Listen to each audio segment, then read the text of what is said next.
Can my husband keep the house? Can my wife keep the house? I hear these questions every single day. And here's what most people don't realize: the court doesn't decide who gets the house, the numbers do. The only time a judge will dictate who keeps the house is when the two of you can't come to an agreement on your own. And when that happens, you're putting your future in someone else's hands. Don't allow the courts to dictate your future or drain your bank account trying to decide for you. If you can, work together to find the solution that protects both of you and your finances. You might think it's all about fairness or who's staying with the kids or who paid more of the bills. But at the end of the day, it comes down to one question: who can actually qualify for the mortgage? So stick with me because I'm going to walk you through what keeping the house really means, the emotional traps I see all the time, and what options you actually have that no one ever explains to you. Hi, Thrivers. I'm Tami Wollensak, a licensed mortgage lender and the divorce mortgage specialist with over 25 years in lending.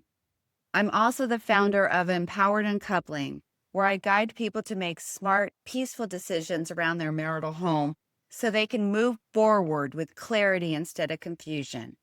My work bridges the gap between family law and mortgage lending because so many families get lost between those two worlds.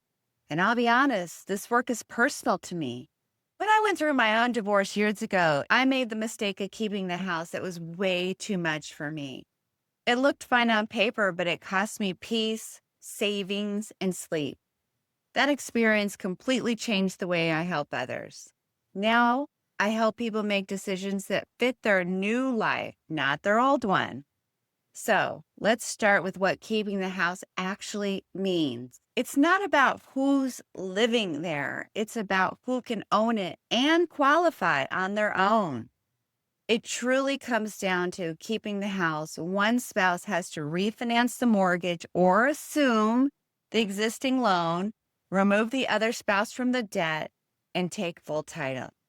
Until that happens, you're both financially tied together. One late payment, and both of your credit scores feel it. You can't move on from someone you're still on a mortgage with. So, here's where the practical side kicks in. The bank doesn't care about your divorce decree. They care about three things: income, credit, and your debt to income ratio. So even if the judge says your spouse gets the house, that order can't go through unless they can actually qualify for the loan. And if you're the one hoping to keep it, I always ask my clients a few key questions. Can you refinance and still afford your lifestyle?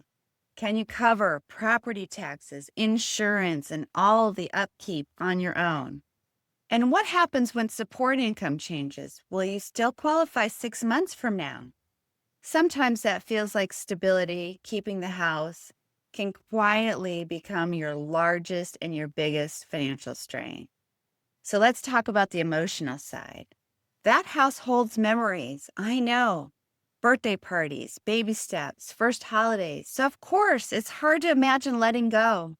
But sometimes a home represents the past, not the future.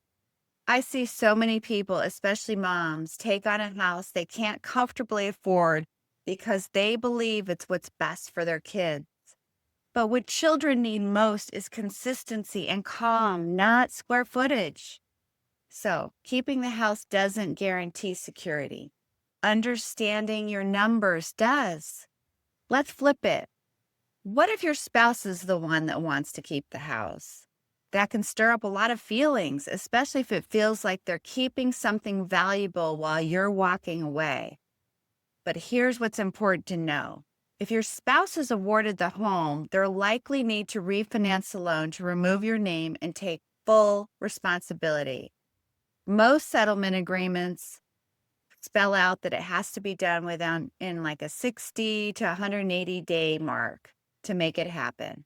If they don't, you're still legally tied to that debt, and that can prevent you from doing things that you want to in the future.